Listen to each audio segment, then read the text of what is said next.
Hi, Flosstube and Instagram friends. Welcome back to my channel, Contented Needleworker Kim. Okay, as you can tell, I am struggling with a cough. I just had a lozenge. I have some hot water and honey off to the side, and we're going to give it a whirl. I have so much to share. If it gets really annoying, I will just take some breaks, pause, come back, and try it again in another way. So hopefully you can bear with me. It won't be too terribly annoying for either one of us. So it is Flosstube 86 today, and I think it's March 25th, Tuesday. So welcome. I have some progress on some whips, but I also have an awful lot of new starts. I have been mentioning to friends lately that I'm giving myself permission to be a process stitcher right now. I'm typically, and I still am, I like to have finishes. I don't stitch just to stitch. I stitch things that I eventually would like to have on my wall, but I really have been in the mood to just really get a lot of things started, not only just new market releases, but as I have charts that are just languishing, and someone might have said, hey, I'm going to stitch this, and I'm like, I have that. So we have a lot of fun stitching to talk about. Let's go ahead and give it a whirl. Oh my gosh, you might already be tuning out. Okay, let's give it a try. So the first one I'm going to share with you is one that I have a working copy. I didn't even really look too hard, to tell you the truth, to find the cover. It is Primrose by Stacey Nash Designs. It's one of her first animal crackers that she had out. And I know that my friend Jan Holder from What's in My Hoop, Jan, has a finish of this on Instagram that she shared recently. I have made a couple of color changes, but it's typically, I would say it's still the feel of the colors that were charted. It's 40 or 36 scrap piece of linen that I had. It might be Beeswax by R&R. I think that's what it was called. And I have this in a hoop because this is one that I've been working on for a while. I take it in my table stand when I go to any kind of a remote stitching. And so recently I had a retreat that I was able to go to, and we'll hopefully talk about that a little bit. And this was something that I worked on there, as well as a local or an in-person stitch day that I had with friends. So plugging along, just making steady progress on getting that finished, because there are a lot of other animal crackers that I would like to finish as well. Someone had made a comment when I was talking about how finishing an animal cracker has me a little concerned, because my little tomato girl didn't go so well. And I meant to look up your name. Forgive me, I really did mean to look up to give you credit, because the idea was she's stitching Clovis and she wants to stitch her on perforated paper. And wow, that did give me pause. I think that is a terrific idea. So that, and one I'm still mulling over as possibilities for the future animal crackers. Okay, so let's do a whip. This is Mary Ann Buck by Needlework Press, exclusive to Attic Needlework right now in Mesa, Arizona. Did you catch the recent video with Vicki and Megan and Carolyn at the Attic? Much fun. I'm so excited. I will be getting to see them in person in June, because I will be at the Bristol retreat. So I bought this kitted up. It came, my kit, I chose Bee's Knees by Seraphim Fabrics and the cotton overdyes, which I believe are, I don't know if they're all classic colorworks, but possibly. This red house is caroling by classic colorworks. I'm hoping I'm gonna have enough. I only have one skein, and it does run. There's a lot of red throughout the chart, so we'll see. But wow, what a beautiful, beautiful color this red is popping on this Bee's Knees. I think that there is also a stitch along on this, stitching on Mondays. I did stitch on this yesterday, but I'd have to, if I can find that, I'll put that information below, the hashtag. I guess I've shared that with you. I don't think there's anything else I wanted to talk about this. I am going to be moving a few things around, and I am planning on stitching the entire design, but I will be moving a few motifs and potentially not the border. As of now, I'm not planning on stitching the border, but I have room because I used the fabric that came with the kit. Okay, very excited about progress and decisions that have been made on the Scarlet House Red Manor sampler. And I'm stitching this with several friends. I did mention last time that I thought it was my friend Renee, Prairie Stitcher 515, who had led the stitch along on this one, but it was Laurel who shared this with us, and Krista was right behind her. And so Renee and I and Heidi from Whips and Kits. I'm sorry, that's Krista the Wildflower Stitcher, and Laurel, I Am a Stitch Nerd. And so and also Jenny from Needlework on the Go is joining us on this. So, okay, so I am making a lot of changes on this as well. And I made some changes in colors to some silks. So it's 40 count Brea by Needle and Flax. And a lot of, silks from my stash. I've got some Gloriana, Gumnut Stars, and Belsois. So a lot of color changes. I guess if you're interested at some point, I can run through maybe when I'm done and show you all the colors, but I do tend to put things on my Instagram. I'll lay out the flosses on the fabric and show you what I'm using. So as you may be able to tell, I'm bringing down this top rose right here is from the top of the chart, but I put it in this pot, which is the actual chart right there. I just replaced the flower because I didn't want to lose out with this big rose. I did also go looking for frames to see if there was one in my stash that I would want to cut down in the future. And I found one that I really like. If I stitch a little bit more around, I might be able to stitch to the frame instead of cutting it down. If you follow me, you know that I take thrifted frames and I use my miter saw, and I have a video on how I do this, and I cut them down to size so that I frame my own pieces in either something that is standard, like this one is a standard frame that I stitched the piece to the frame. Because I couldn't cut these corners. You can see decorative corners. I wouldn't have been able to resize that. But a lot of frames are things that I have cut down from larger frames, that one and this one. I will tell you what's on my walls, but I have to refresh my memory. I didn't even give you my finish. I have one fully finished. I will try to get the proper names of some of the things if I don't remember them. But right now, while I'm talking, let's keep doing this. There. Okay, so now we have some new starts. So many fun new starts. This is my friend Carol. So Carol X Stitch on Instagram, and Samplers and Stitches is how you would find her on Etsy. So this is an Etsy release, a PDF download. And she stitched her in, was it 100.3 silks, Carol, I think, but I'm using the DMC conversion that she provided. I haven't changed anything from that conversion that she provided. So aged paper, I believe, by Color and Cotton. I have my book of days, lots of new starts. So let me double check really quickly.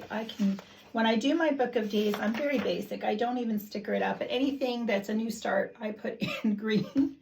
And I write the list of new starts here, and then I'll put my finishes down here. You'll see there are no finishes listed for this month, but we have a little bit of time. I wouldn't hold any hope that there will be a finish though, because there's been so many new starts. So this is not this is not Color and Cotton. This is Vintage Chantilly Cream, which is a Lakeside linen, and this was a piece of linen that was gifted to me by my friend Steph, Lake Girl Stitches. So as I've mentioned last video, my stitching is just covered in friends, memories, stitching with friends, something gifted by a friend. I love that about my stitching at this point. So yes, So that's the linen DMCs. Absolutely. I just love this. It's coming out. You can really see. I did think it was interesting. This nest is more like a brown red, but look at the little eggs that popped up in there and the beautiful flowers. So far, obviously the basket, I haven't even gotten to the beautiful bird, which will be next. I'll be working my way up. I went back and forth. Okay. I think I'm going to cause a little bit of a kerfuffle with my friend Renee. When I posted this in a group that I'm in with a bunch of stitchy friends, the first thought that my friend Renee had was, you're not stitching the border, because Renee and I are very much team no border when possible. And initially I said, no, I'm just stitching this part here. But I have to tell you, I don't want to lose these two flower motifs here. I could just stitch this. It's not really a round, so putting in one of my plate frames might not work. It could go in a clock, but I think I really don't want to miss these flowers. I love them. I just love them. And I don't know that I would like the look of it floating without the border. So Renee, I think I might have to stitch this border. It's not a very big piece. I don't enjoy stitching borders, so this would definitely be a challenge for me, but sometimes if that's what it takes to really make the piece, for me, for my eye, personally, a lot of you have to have the border on everything, but so I think that's what's going to happen. All right, another new start is my Where We Love sampler by Chessie and Me. I got this because I saw Pam from Country Sampler was kitting this up when I was there. She was doing a conversion because it's charted in silks, and she was doing a conversion to overdye, cotton overdyes. And she was still just doing the conversion when I saw it, but I saw the chart and I was like, oh my gosh, where's that? And she found it for me, of course. Now this one I believe is the aged paper. Let me look this up. Chessie and Me. Yes, 40 count. Aged paper by Color and Cotton. And I did make some changes on this one as well. And I brought my little, I brought the chart portion to show you. I've made 3 changes that I can tell so far. So let me just share that with you. Hopefully those will show up. I will be making more as I go because I have decided to do the roof in blue, whereas it's charted in black.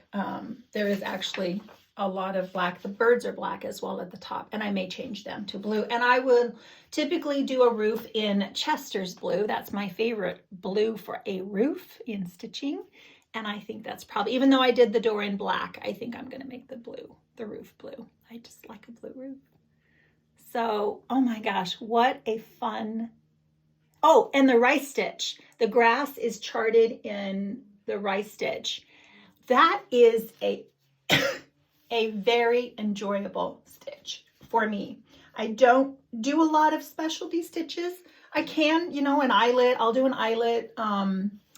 I do them from time to time, but they're not always my choice.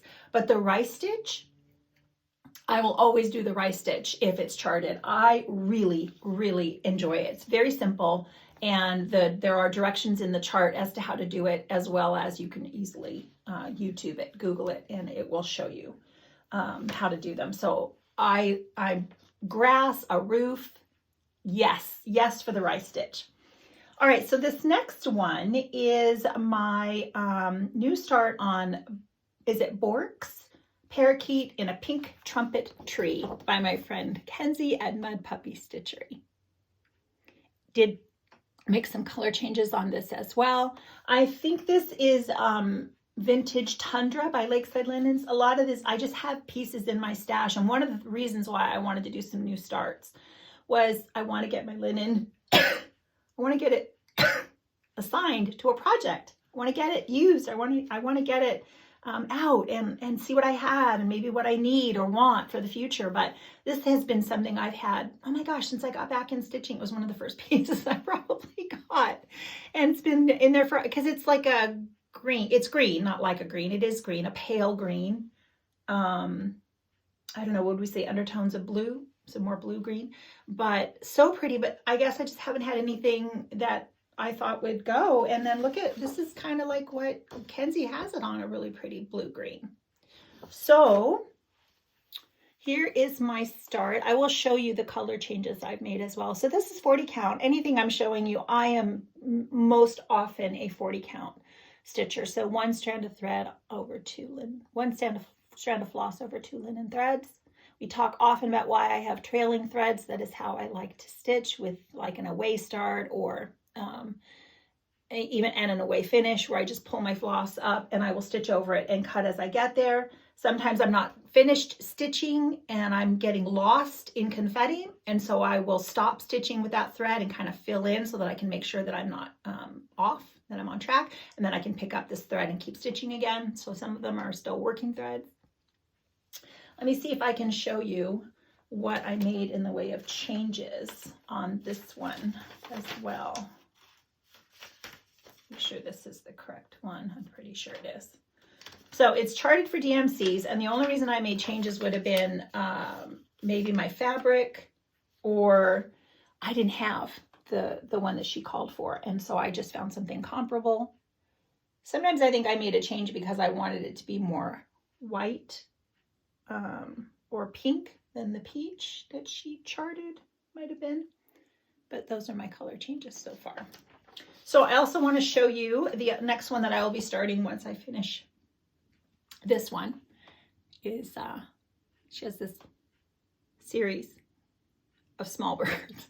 Kenzie just finished her raptor series. So this is the tufted titmouse, and I want to start this one next. But she has a raptor series. Are there 6? I think there are 6. So owls, eagles, raptor birds. And now she has this ongoing little bird series. And a new release are 2 really cute little parakeets. So that's very sweet as well. And she had a couple other new releases. Check out Kenzie on her YouTube.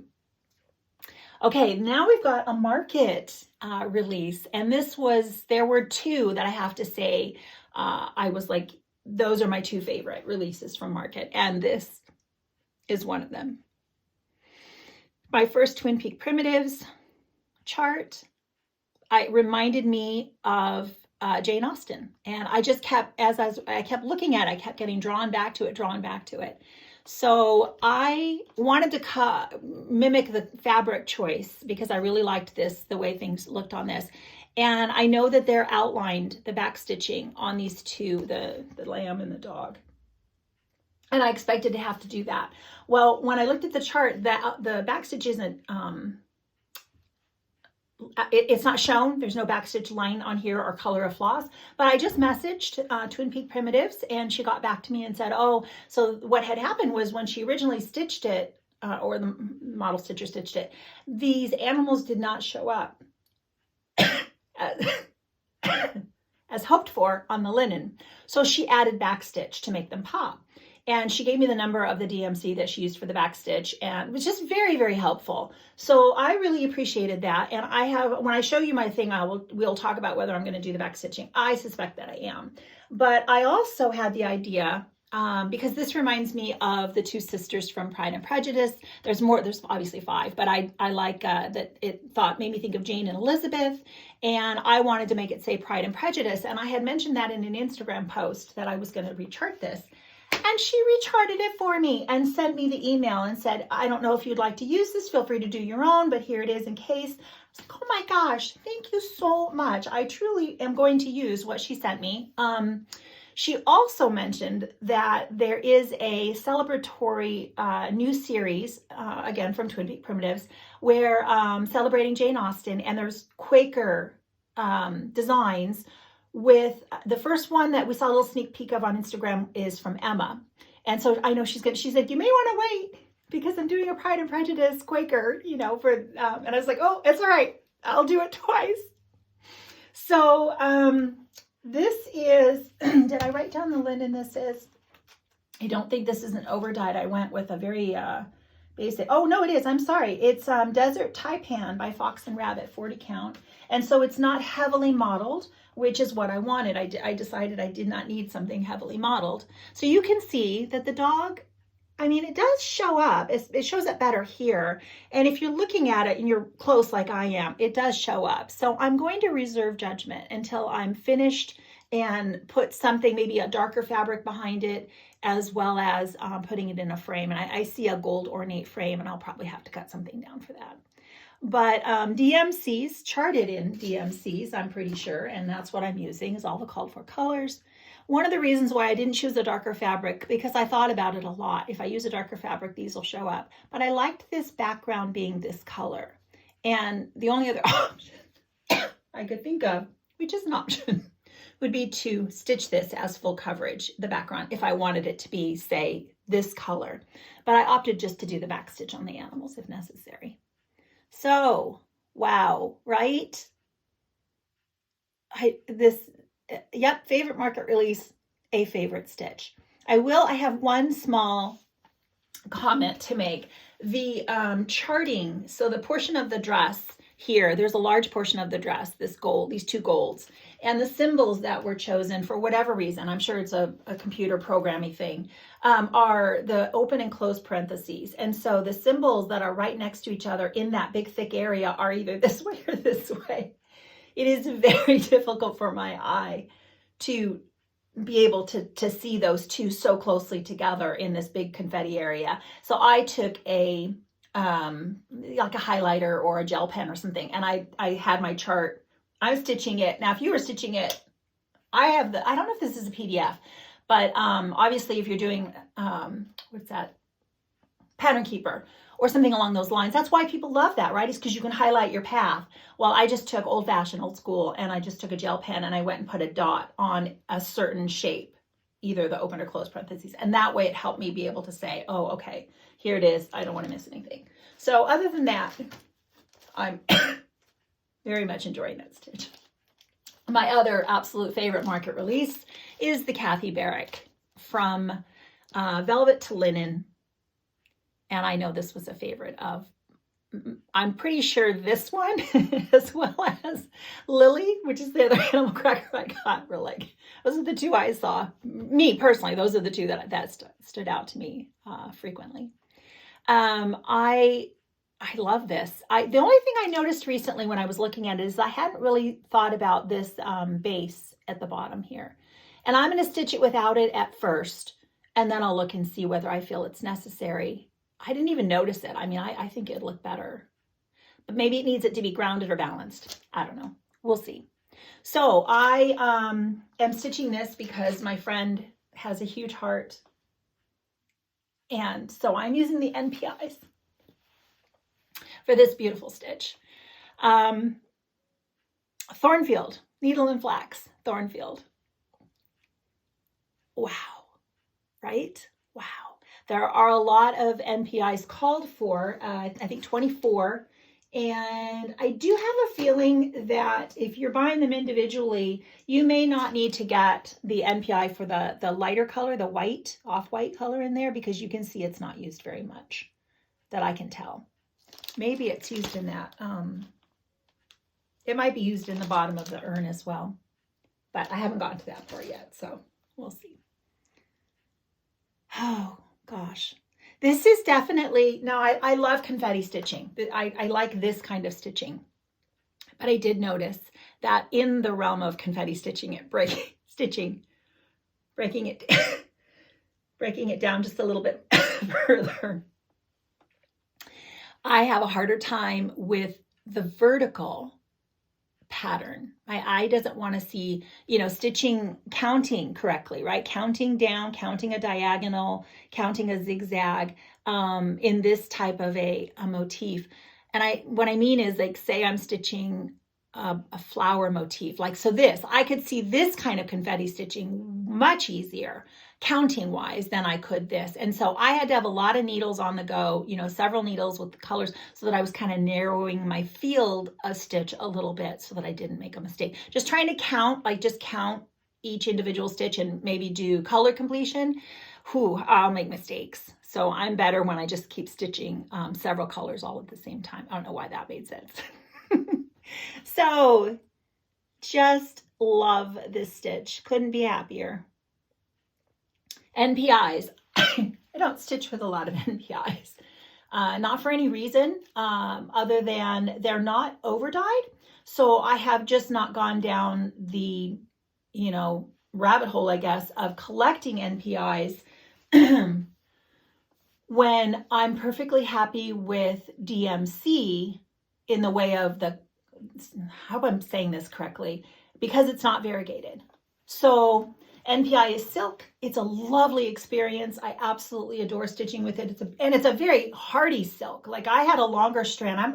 It took me a long time to get this up because I'm not an expert in how you undo it, where you cut it to get it perfectly cut in the right lengths.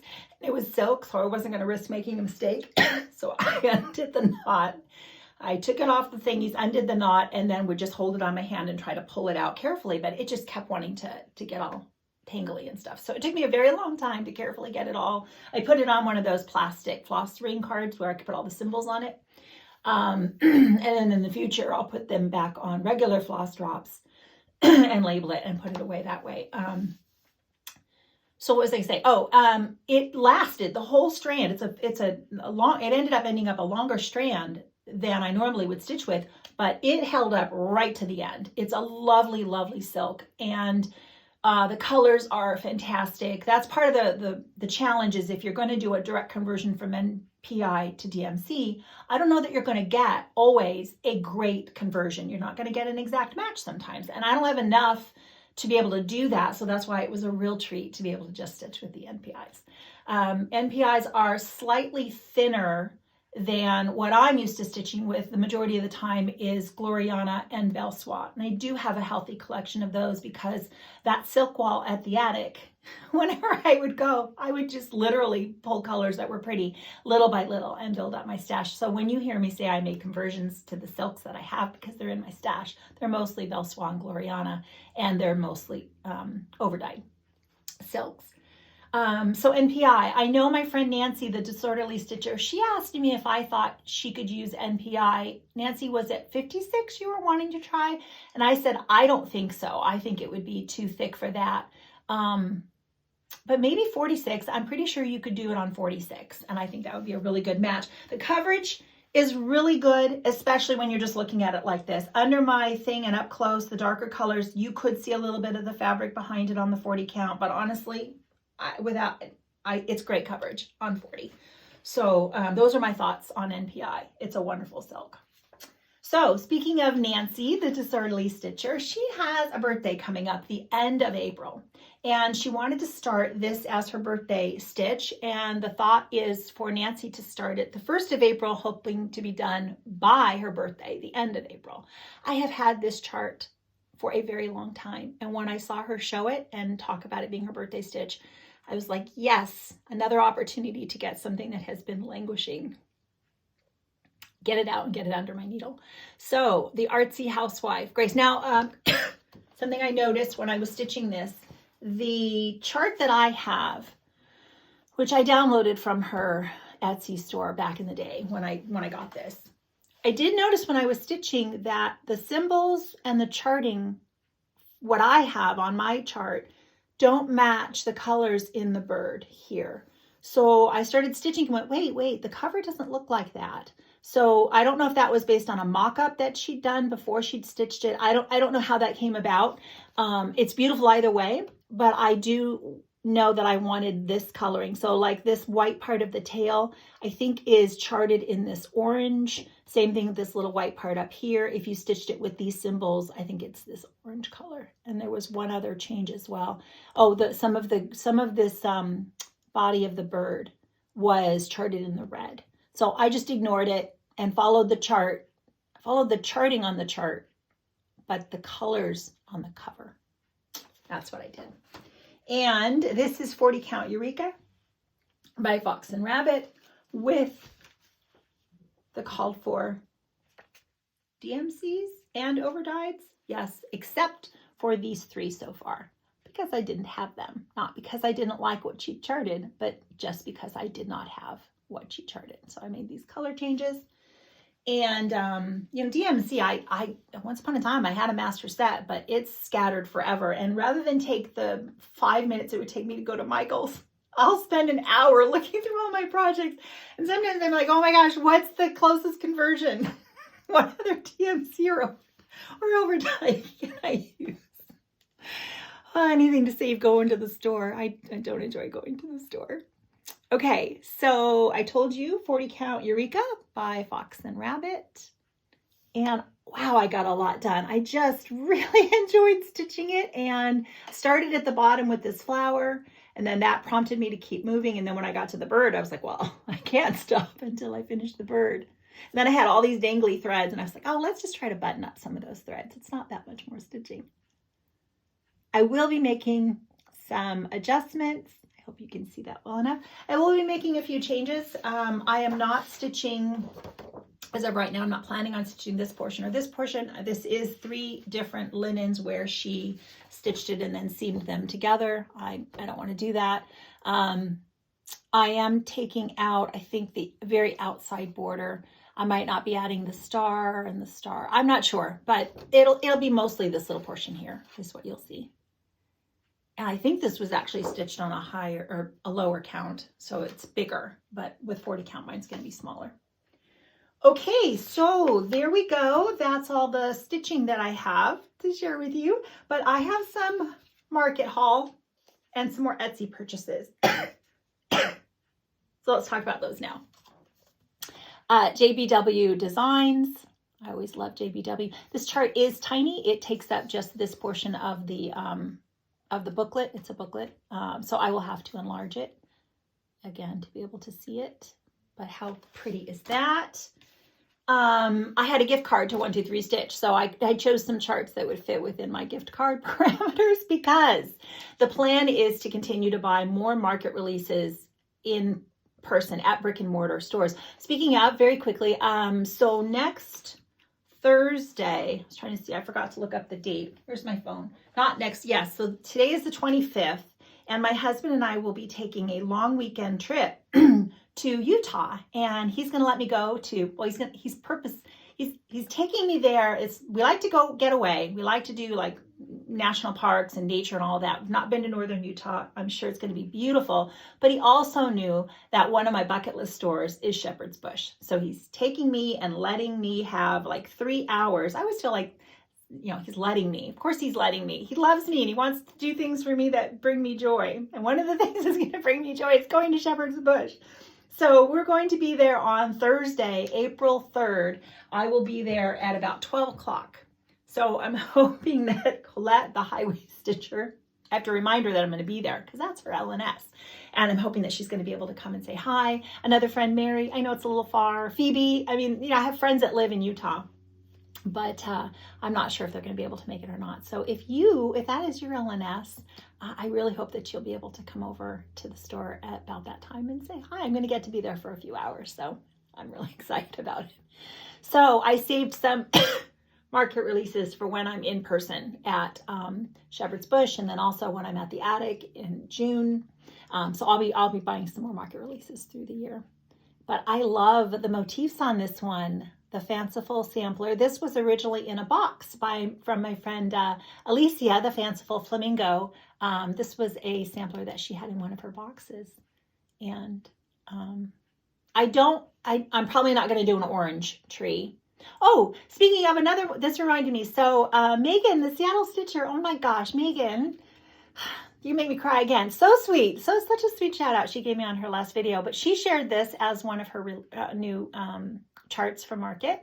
And I'm thinking, Megan, maybe we should start this together at some point. Let me know.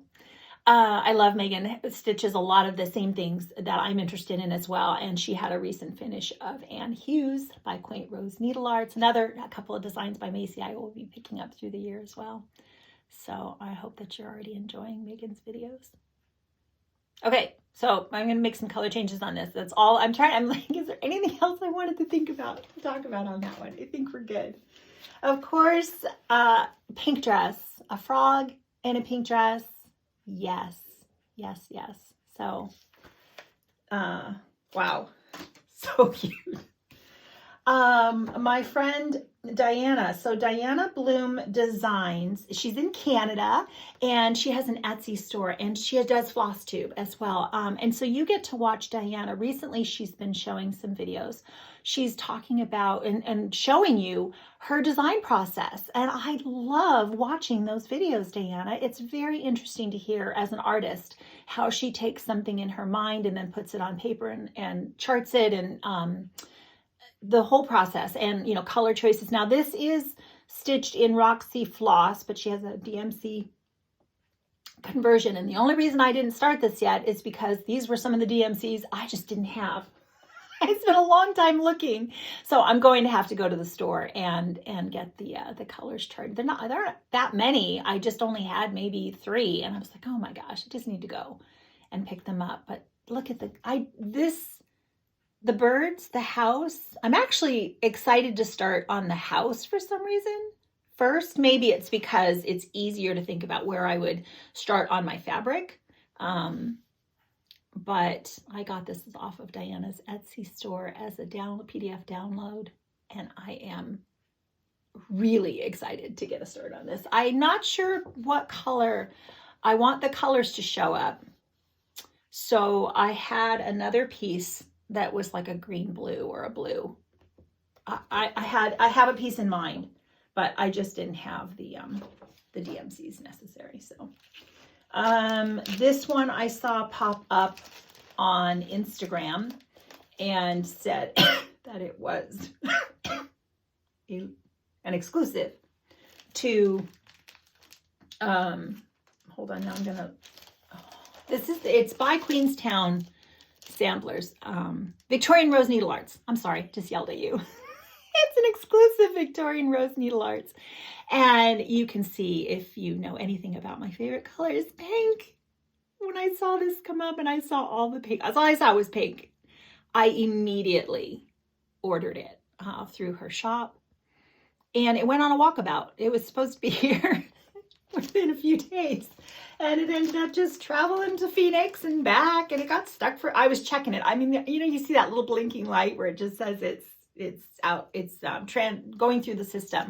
And I check it like 3-4 times a day just to see if it had moved. It didn't move for several days, and then all of a sudden, boom, it was here. So there are a lot of specialty stitches on this. I believe that there is going to be a sale scheduled. Is it May 1st? I think it's May 1st. I'm busy, so it might happen that I can't get started before then, but I won't be keeping up with any kind of an orchestrated sale. I just am so miserable at those. Ooh, the other one. So is that everything on this? I think it's charted for maybe NPIs as well. I think this is a lot of NPIs. I will maybe, I think I'll just pull from my stash. I have lots of pinks and greens and gold. So I don't think that'll be a problem for me. I might, and who knows, I might have some NPIs at this point now that I can pull from as well. But this is an absolutely beautiful chart. I'm only stitching. This is another one where when I was thinking about it, I took off the border and I did the measurements. I counted, I, you know, made a working copy and I did all the math. What I'm going to do is see what frames I have that I would like to use when this is finished, and I'm going to stitch to the frame. That's my thought right now. So I will add whatever's necessary to get the size. And part of why I thought about doing that instead of just cutting it down to here was to make sure that if that's a standard size frame, then I already know that it's going to be balanced, right? Like a regular frame is 5x7 or what is it, 8x10 or whatever. So that's a balanced, must be a balanced size for your eye. And I want to make sure that when I stitch this, I don't end up with something that's not a good balanced shape. So I'm going to try that. And if it doesn't work out, I can always cut a frame down. That made me think of, so this was one I particularly did where I had this frame, I wanted to use this frame. And so this is Middle Mist Red by Sassafras Samplers. And another big thank you to Kimberly. She was doing some market release videos and she has now got her samplers available.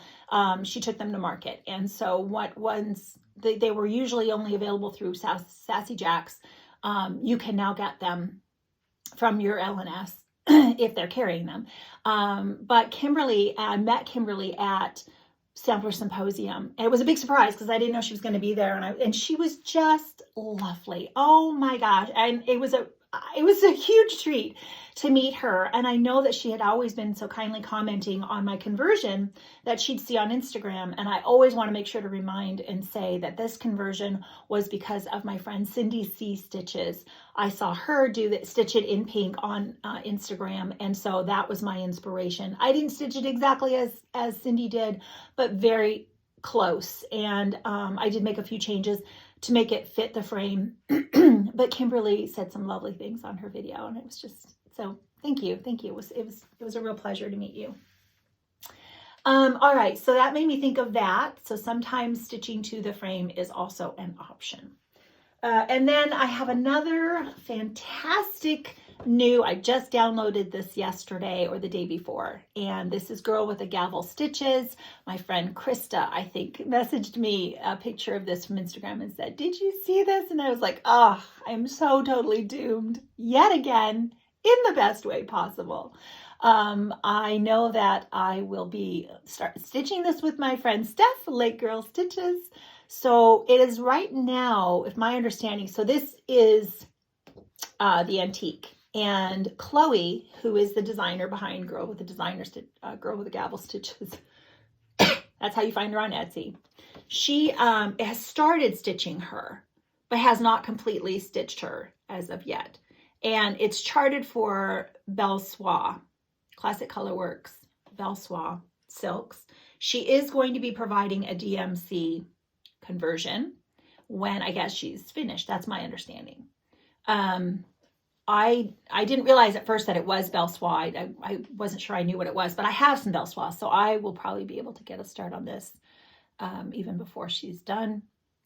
I have not decided how much of this I want to stitch. You know, if I will just stitch this portion here with the bird, which is a beautiful portion, I'd be perfectly happy with that. So more than likely, that's what I'll do. But wow. Yeah, this is one of those that just, I never know. Someone made a comment that they can't always tell which bird chart I will be, gaga over, that I will be drawn to as to, yes, because there are so many out there, and people send me, thank you. People send me Instagram messages on, did you see this? Did you see this? And I love that because sometimes I haven't seen them. And I don't know that I could tell you necessarily. I mean, you can see a lot of the birds that I choose to stitch. I don't know that I could narrow down my style. I guess you just know, right? If you see something and you just love it, you just know. Okay, so I did go to a retreat. I seem to be doing okay. So let's keep going. I went to a retreat, and that was the end of February through to the beginning of March. It was put on by Live and Dye LA, fabric dyer Valerie. She's a fabric dyer, and this was called Pacific Stitching Retreat. It was in Anaheim, which is close to Disneyland, which is not too far from me. It's a little over an hour. And so very excited to go there. And a lot of my friends from the local stitchy group that I'm in went. So I was able to drive a couple of friends there as well, which is fun because I don't always drive. I don't drive so well anymore. Anyway, I love having people when I have to drive places that either my husband drives me or I want somebody with me. So let me think. Let me focus my thoughts here for a moment. The retreat was fantastic. It was, I think, 88 stitchers, and it was an Embassy Suites, right? Fantastic hotel location, parking, the room, the stitching room that we stitched in, the tables spread out, lovely, just lots of room to move around, brag table,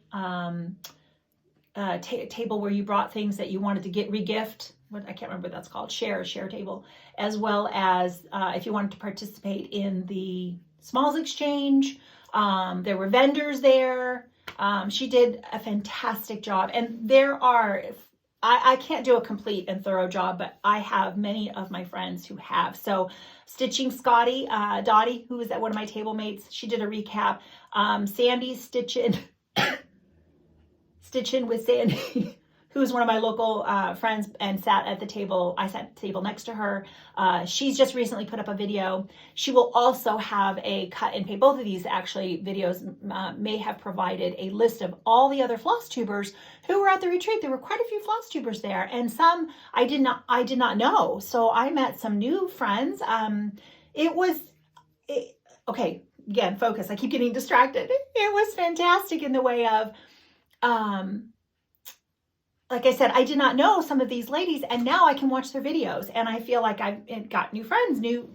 What I wanted to say was everyone I met there was a treat. Not, whether they made Flosstubes or not, that's what I was trying to say, was everyone I met there was just lovely, and it was so much fun, and I enjoy going from table to table and really getting to talk to everyone and see what you're stitching and just have that interaction, because that for me is what a retreat is all about. Is I want to go and I want to meet everybody and I want to talk to everybody, and I just want to have a really good conversation that way with as many as I can.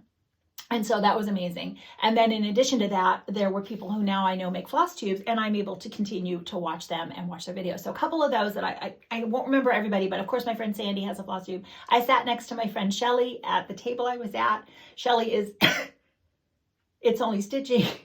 And then there was Sarah, the Stitching Mommy. And then we had some ladies that are were local to me that I get to see at another stitch store here is Karen and Ina. And then I met Annie, who is Stitching to Connect Annie on Flosstube, Dottie, Stitching Scotty, and Delnora, who is another friend that I get to see locally. So we had a great table. And then at the table next to me were some of my local group, as well as Stacey, who is Bluebird Paper and Thread. And I had been watching Stacey's video from the beginning, and I was just so excited to meet you in person, Stacey. Let me share with you while I'm thinking of it. I don't have all the table gifts or anything with me now, but Stacey made, first of all, she's a paper crafter. And so she made the box, or the little paper box. She's a stamper and she sews. She's just very crafty, very, very crafty. And of course, she found these little bluebird pin, made it into a pin, the little charms. Isn't that beautiful? And then she stitched. Now, I didn't even sit at her table, but I got one of the little gifties, which I feel extra special. And we hung out. We got to have lunch a couple of times, and then she got sick. Then I got sick.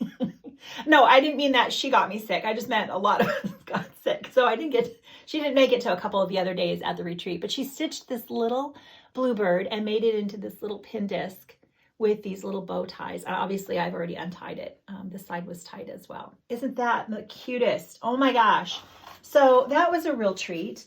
I guess I'm just randomly going to keep going. I also met Rachel, who is Pacific Coast Stitcher. And Rachel, what a treat. Oh my gosh. I did not know, again, that Rachel did videos. And so when I was chatting with her and I was talking about, she's like, Rachel was stitching on 28 and 32, and we were talking about maybe doing one strand and going up to 36 or 40. And we were just chatting, and next thing you know, I hear her say something about her videos. And I'm like, oh my gosh, you've been letting me go on and on. You make videos, you know what? You know all of this that I'm talking about. But she also very kindly, talking about stitching with a friend is amazing. Talking about stitching and the Lord with a sister in Christ is even better. And Rachel let me, there's been some personal things that have caused me a little bit of, some anxiety and some fear, some worry. And so we just had a little conversation, and thank you, Rachel, for letting me share a little bit of that with you. So, Rachel, watch her channel. She's amazing. And her mom does some guest videos with her as well and shares her stitching. She's an avid stitcher. And so they're just a real treat. Also, there was walking at the retreat. My friend Gina, she's gotten into walking, getting in her steps. She's been doing fantastic. And so the other local retreat we went to, we'd walk around the hotel. We just walk the halls. Gina'd be like, oh, it's time to go for a walk. I'd be like, I'm in. And so there were regular little trips just around the lobby of the hotel. And we had another local friend, Kimberly, would join. And I met Casey. So Casey is another stitcher from one of the other tables. And we were just chatting, and she's stitching this big, the big house, the manor, the Brenda Gervais with the big pink house that we all did, Winter Rose Manor, that one. So I'd walk by and check out her progress. And I invited her to go for a walk with us. And so I got to talk to Casey every time we go for a walk. And that was a real delight. It was so nice to meet you. And I know both Casey and Rachel are going to be at Aimee's retreat in September. So my friend Mrs. Flossie has the Stitch Flossie retreat. I think that's what it's called. Go watch Aimee's channel.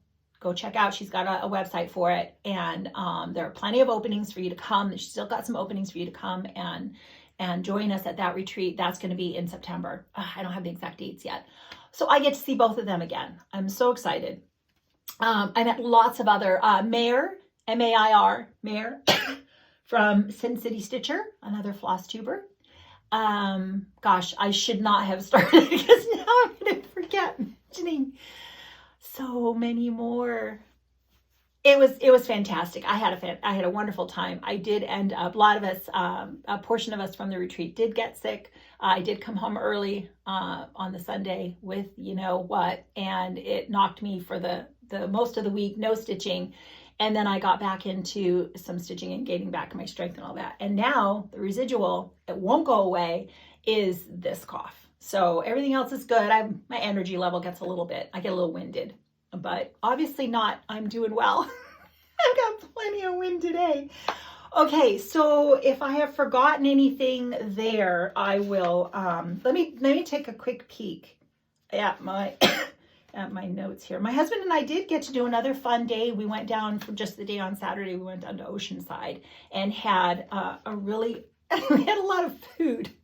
He had a place that he took me to. He's like, they have really good, it's a bakery. So we started with a blueberry scone and we got like a molasses cookie for dessert for later. So we ate the blueberry scone and then we went to the flower fields and they have the tulips are blooming, the ranunculus. So we looked at those. We just kind of park and look over the wall and got to enjoy that. And then we drove down by the beach and walked on the pier. That was fun. Saw all the surfers and such. And we were killing time because he had two places he wanted to go to for lunch. So the first place was a breakfast taco place. And it's like 3 places in a row. I'll put the names of them below in case you live in the area and you want to go try these out. Because the breakfast taco, my husband had that. I had like one bite of that because I was saving up for the smash burger, which was at the place right next door. So the breakfast taco was amazing. I think that was called Home something, HS were the initials, and it wasn't high school. It was Home something. And then the store next to that was like Tanner's Smash Burgers or Tanner's Burgers. All of this is, like I said, in Oceanside. We had a wonderful burger, and I guess the thing about them is they use beef tallow. So the way they fry the oil that they use to do their fries is amazing. So this is only helping you if you're visiting or you're local, but really good smash burger and fries. And then there was another bakery next to that. We did walk in, but we didn't get anything from there. And then we drove home. It was a wonderful day. And it was just one of the things we like to do. We don't go out to eat really at home. My husband's a great cook and he usually cooks here. But when we travel and do stuff, we really like to go try new food. So I'll put those 3 places. I will put the names of them below. Let me see what else we got going on here. Market Mania. So that's what Gem. So my friend Stitchin' Gem starts in the month of May. She's going to pull out some of her favorite market releases. And I think the plan is she will start one every 4 of them. So every week she'll have a new start. But she's only going to stitch on it for a few days. And then she'll stitch on something else or maybe an old market release like something that she has that's from last year. I think I'm totally doing that. I probably won't have any new starts left by then. Everything might have already been started. But I do love the idea of stitching on something that has been a market release either this year or last year. And I have plenty. I did go watch the portion of my video where I talked about what I bought from market last year. And it was nice to see that most of them are either started or a finish or not too many that haven't been started at all. And I've been wanting to, but I just haven't gotten to them yet. So I will hopefully try to incorporate that into Market Mania. So I hope you'll join that. I also want to link a video. It's the Caterpillar cross stitch, and the gentleman there does a lot of little informational videos, and I watch him a lot of times on, a loop start, how to start with one strand, all these little videos. And recently I heard some conversation in a couple of places talking about a 10 stitch and a half stitch. Thread Gremlins, Elizabeth was talking about how specifically we use these interchangeably, and there actually is a difference. And so that made me go, well, let's see what's the difference. I think my understanding is it's basically how your thread is going to lie on the back as to what will make the difference. And I think a half stitch is a form of a 10 stitch, for lack of a better way. I think there's like the continental 10 stitch. So I'm going to link the video where he talked about those two stitches and how, because he has a really good demonstration of how you would stitch, where you would start and stop, and how, you would do that better than I can say it. So if you're interested, just in case you're interested, I will link that video below. I know that 1, 2, 3 Stitch had a great Biscornu tutorial. I thought that was a really good one. I recently had a finish with that. And gosh, I'm looking here. I think that's everything that my notes say. I hope I mentioned everyone from the retreat and everything I could think of there. I did better than I thought. I thought I was going to have to really break this up. I hope it wasn't too terribly annoying. I know it's annoying me. Sometimes it gets really uncontrollable. But I think we did pretty well. So there you go. That's everything. You can see that I have plenty of things to still start and work on, and then rotate back to the other things I shared with you last video. Really quickly, let me see if I can tell you what's on my walls, and if I got it wrong, I will try to put the correct answer. Oh, I didn't share my drum finish. So this has been something I stitched a while ago. It's been finished. I wrapped it around like a little, I don't know, like a candle, something or whatever. But I decided to try to make another drum. It is, I'm pretty sure it's Plum Street. I tried to find the name of it. I couldn't find it easily, but I will look again. There are letters or numbers in the background that I did not stitch. I had some Lady Dot velveteen and just some fabric in my stash, and so I can make a drum. It takes me time. I do think I want to put either a decorative, like is it a herringbone? I always forget the name of that stitch. In the future. It's nice if I don't put one. I did a nice stitch. I mean, I did a good finish. I took my time, but so isn't that cute?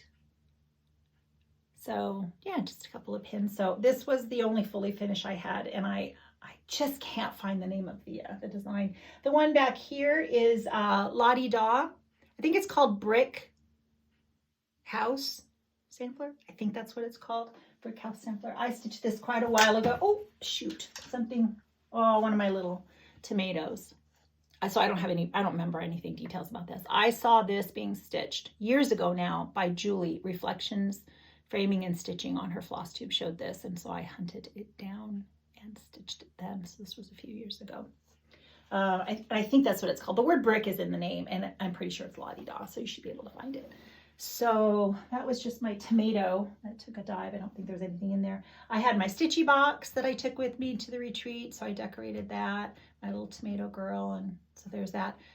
We've talked about everything on the walls, really. Nothing is new back there.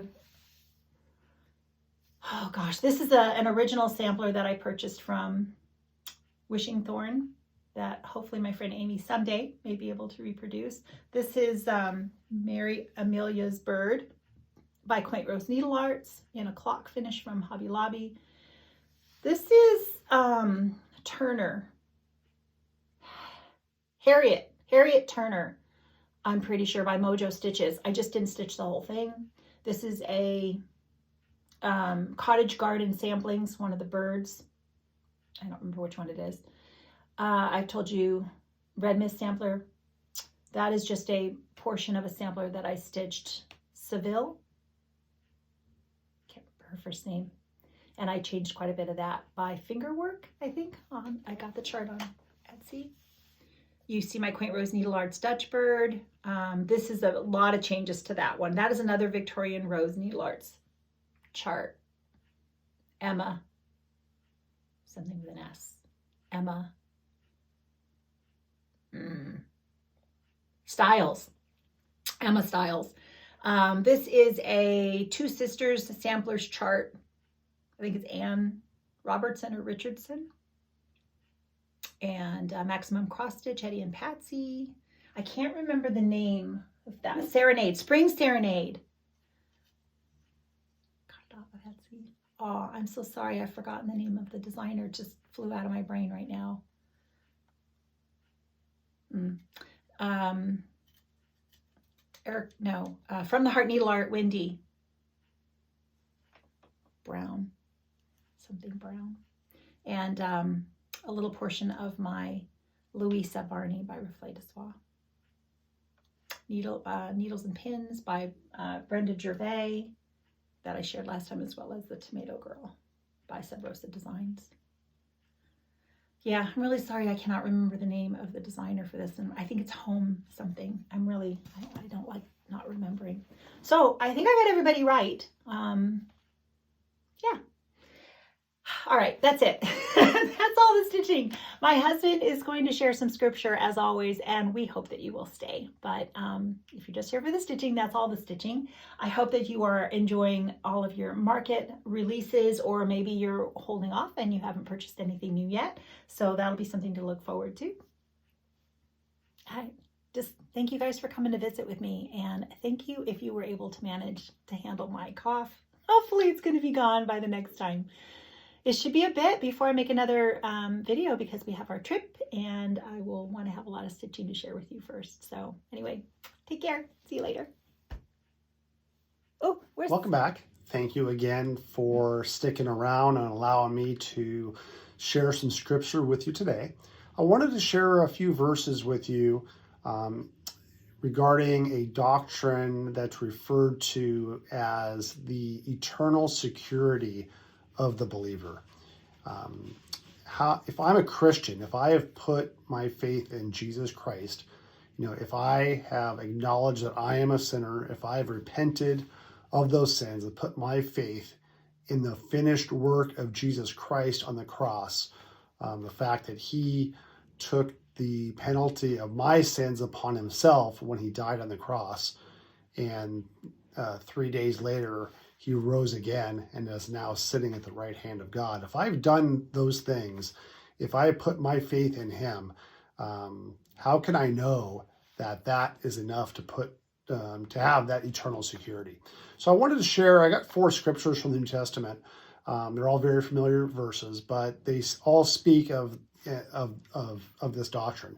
The first, obviously, is the most famous verse. I shared it several times on this channel. John 3:16 says, "For God so loved the world that he gave his only begotten Son, that whoever believes in him will not perish, but will have everlasting life." And I stress that word "have" because, if we put our faith in him, we now have eternal life with him. The second verse is Jesus speaking. This is later in John in chapter 10, verses 28 and 29. Jesus says, "And I give eternal life to them," referring to those that are putting, his children, his sheep. "I give eternal life to them, and they will never perish, and no one will snatch them out of my hand. My Father, who has given them to me, is greater than all, and no one is able to snatch them out of the Father's hand." Again, just very clear that if I'm a child of God, no one can snatch me out of his hand. And what a wonderful verse that is. Ephesians chapter 4, verse 30 is another great verse. This is Paul writing, and says, "Do not grieve the Holy Spirit of God, by whom you were sealed for the day of redemption." Referring to the fact that as a Christian, I have now been sealed by the Holy Spirit. It is finished. And, until the day of redemption is when Jesus Christ comes back for us. And then finally, Romans chapter 8, verses 38 and 39 says, "For I'm convinced that neither death, nor life, nor angels, nor principalities, nor things present, nor things to come, nor powers, nor height, nor depth, nor any other created thing will able to separate us from the love of God, which is in Christ Jesus our Lord." I know that these verses bring me a sense of peace. It brings me comfort. It just brings just an overall sense of peace to my heart and my soul, knowing that as a Christian, I'm going to spend eternal life with Jesus in heaven. I hope these verses bless you. God bless you all.